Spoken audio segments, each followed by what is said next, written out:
Their truck seized and boat spotted. Now at 6, the latest twist as authorities search for a couple who allegedly kidnapped their own children.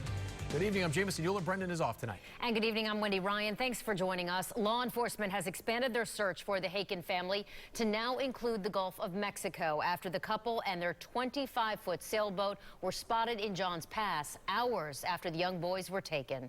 Our Carson Chambers is live in Madeira Beach tonight, where authorities are closely following the family's trail. Carson?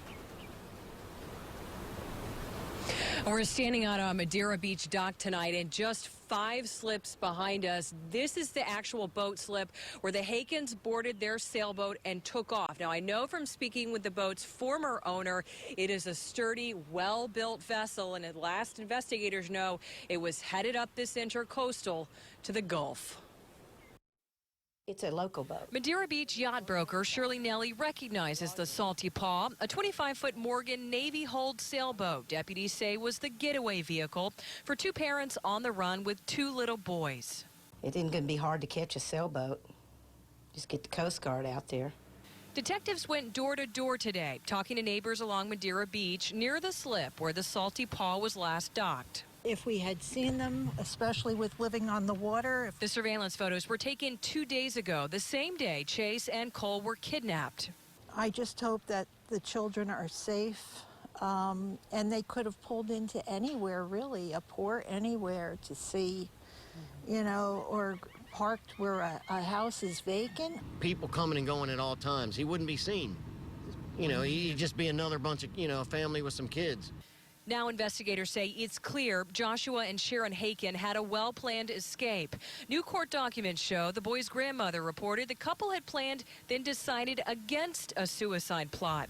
Though the Gulf of Mexico is now a focus, local law enforcement says it hasn't given up on land either. It's not impossible for this to be just another a segment of transportation where they could have easily got on the boat and then had enough time to get off the boat and get into another car. We tracked down the former owner of the 25-foot sailboat, who says it's sturdy and could get you to Mexico if needed. It's quite capable in the Gulf of Mexico or something like that. It had a sink, and I believe it had a little stove, and it could sleep as many as 6 people comfortably. Investigators say the Hakens could be anywhere, up or down the coast, wherever 3 days of wind and desperation could take you. And the former boat owner tells me that he sold it about a year ago. He does not know how the Hakens got a hold of it, but investigators believe they were either leasing it or had worked out some sort of agreement to use that sailboat. They still don't know if there was an outboard motor on board. Live in Madeira Beach, I'm Carson Chambers, ABC Action News. Carson, thank you. Finding a needle in a haystack, that's what some say it's like searching for a boat in the middle of the Gulf of Mexico. Our Jacqueline Iglesias is live in Madeira Beach tonight, where conditions are making search efforts even more challenging. Jacqueline? That's right, Jameson. Take a look at just how choppy these waves are here. And it's because they're so choppy that a hazard warning has been issued to boaters, and that includes rescuers out on watercraft that are searching for that sailboat. These 3 agencies have 197,000 square nautical miles to search. Now, 179,000 nautical miles to search.